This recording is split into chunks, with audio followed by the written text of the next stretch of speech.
medical needs shelters. We don't do the Red Cross shelters too much. But if you know, if you ever heard about a special medical needs shelter, those are people who have some type of medical condition that keeps them from going to a regular shelter. And they need to come to a special medical needs shelter with their caregiver. And you just have nurses on hand to kind of just watch over them.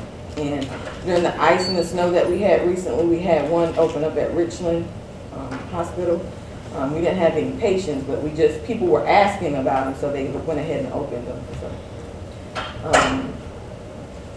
assisting the hospitals with surge personnel needs, disease surveillance, epidemiology, behavioral health, and recruitment, which Matt seems to be trying to do today.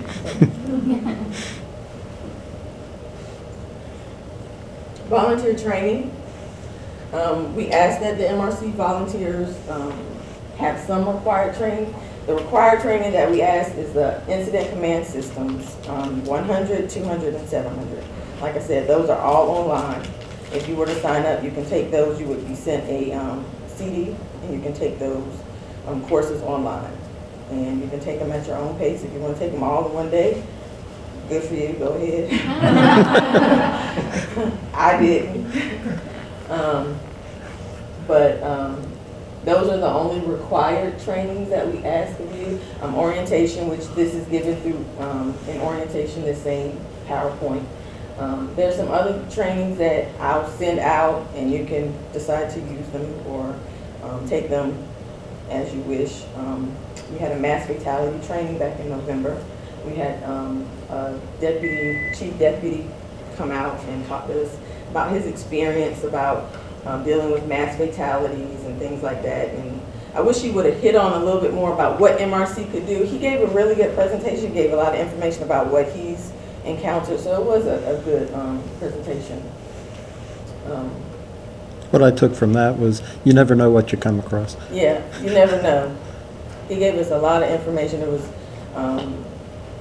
you're not going to be an expert in taking some of these trainings, but it gives you an idea of what you might like to do, what you might be interested in participating in if you were ever to be called upon. So that's what I try to do. I try to open it up to kind of give you an idea of what it's all about, and then you can decide if you're called on to do those types of events. And the training just helps you be prepared. ICS training helps you, the same training that you get, the same training DHEC nurses get. So it's not a whole lot of different training. It's not going to be watered down just because you're a volunteer. You're going to get the same type of training that the DHEC nurses get.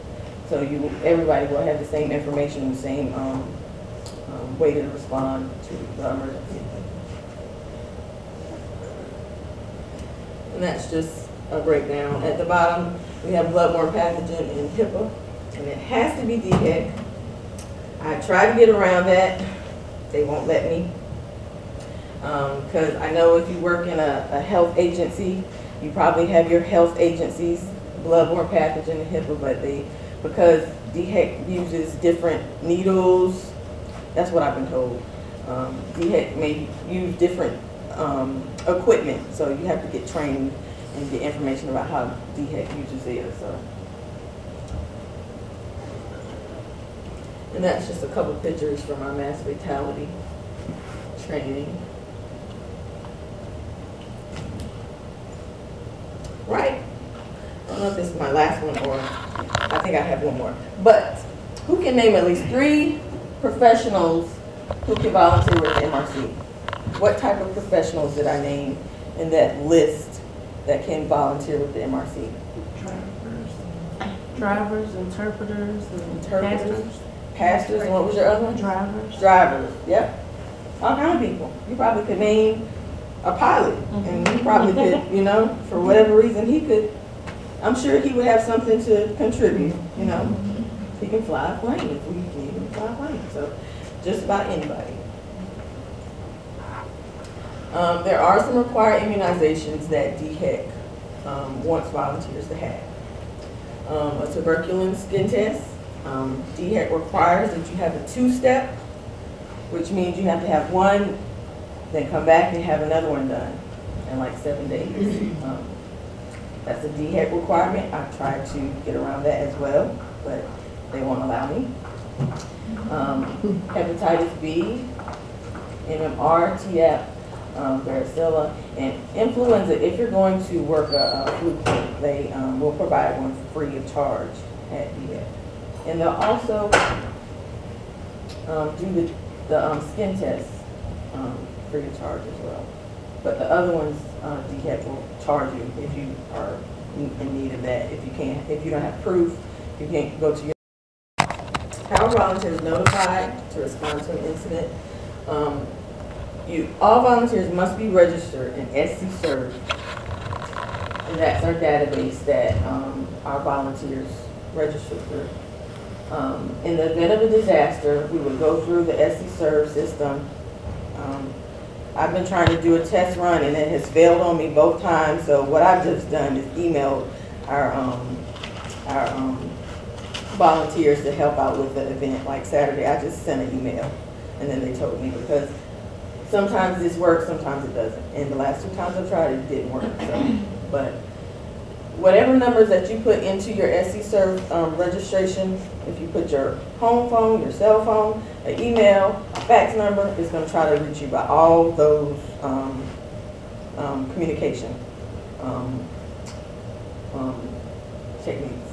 So it's going to try whatever, it's going to go down the list, and it's going to try you either way. And then if you're able to, then you'll let us know by calling back or emailing us. And then we'll give you more information about what is actually going on, where to meet. If you can volunteer, then we'll let you know how long you might be needed, where to meet, and all the training that might take place. So that's how that works.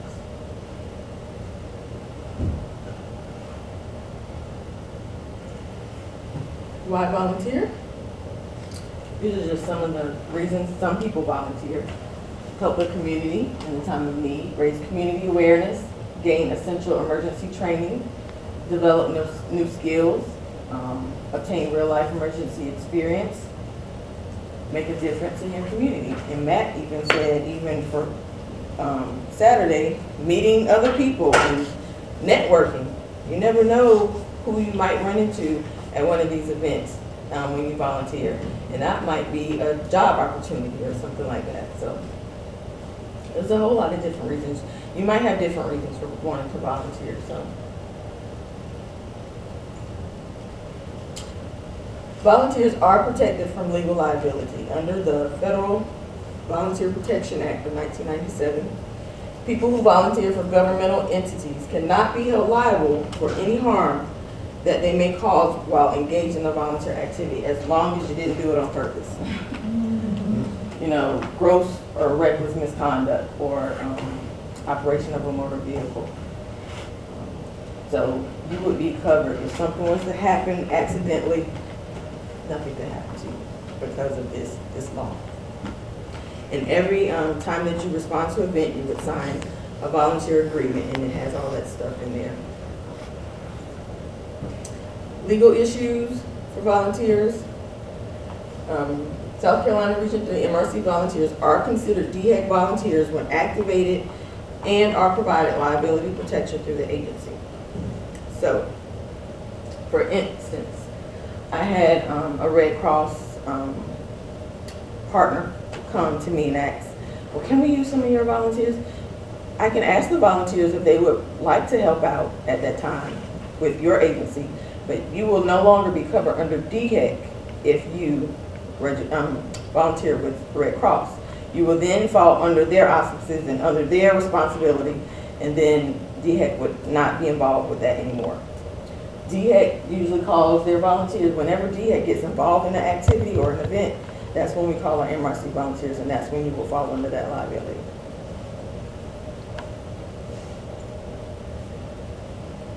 Like I said, you must sign a form, a volunteer form at each incident.